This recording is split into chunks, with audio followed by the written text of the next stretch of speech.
जय श्री कृष्ण। मैं प्रियांशी। आज हम 84 वैष्णवों की वार्ता से उत्तम श्लोक जी की वार्ता प्रसंग पहले का पहला पाठ सुनेंगे। ये उत्तम श्लोक दास जी नित्य लीला में श्री चंद्रावली जी की सखी और इनका नाम है सुशीला। और ये बड़े ही भाव से सबको भोजन, लीला में भी बड़े ही भाव से सबको भोजन आरोगवाती हैं। और यहाँ पर ये श्रीनाथ जी के सेवकों के लिए भोजन सिद्ध करती हैं और उन्हें बड़े प्रेम से सारे सेवकों को भोजन भी करवाती हैं। सारे जो श्रीनाथ जी के सेवक हैं इनको माता बोलते हैं और सारे सेवकों पर इनकी बड़ी ही ममता है और इस कारण से श्री गुसाई जी भी इन पर बड़े ही प्रसन्न रहते हैं।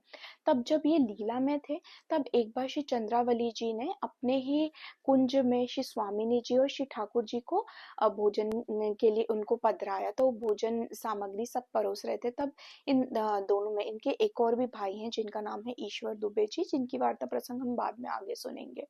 तब उत्तम दुबे जी और ईश्वर दुबे जी इनके मन में बड़ा ही गर्व आया कि सारे लोग तो सखियों को भोजन आरोगवाते हैं, हम तो श्री ठाकुर जी और स्वामिनी जी को भोजन परोसेंगे। और इन्होंने थाल उठाई और बिना चंद्रावली जी की आज्ञा लिए श्री ठाकुर जी को भोजन करवाने लगी। तब श्री ठाकुर जी ने श्री चंद्रावली जी से कहा कि यहाँ पर गर्व का क्या काम, अहंकार का यहाँ पे क्या काम, इन्हें भूमि पर डालो। और इन्होंने उसके बाद से कई जन्म लिए और कई जन्म लेने के बाद अब ये यहाँ पर गोधरा में एक सांचौरा ब्राह्मण के घर दोनों ने जन्म लिया। और फिर एक ये दोनों अपना जीवन चलाने के लिए एक कायस्थ के घर में रसोई करते थे।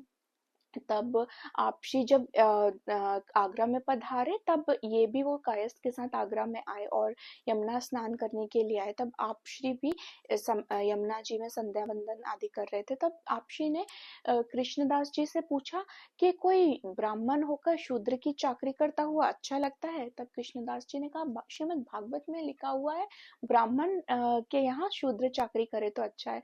तब उत्तम श्लोक दास जी ने आपश्री से कहा महाराज आप एकदम सही कह रहे हैं, पर अपना पेट पालने के लिए हमें ये सब चाकरी करना पड़ता है। तब इस छोटे से प्रसंग से हमें ये शिक्षा मिलती है, अगर कोई देवी जीव भी है और अगर वह अहंकार करता है तो उसको भी पृथ्वी पर आना पड़ता है। तो हम जो साधारण जीव है अगर हम अहंकार करेंगे तो हमको भी उसके फल भोगने पड़ेंगे। जय श्री कृष्णा। श्री वल्लभाधीश की जय।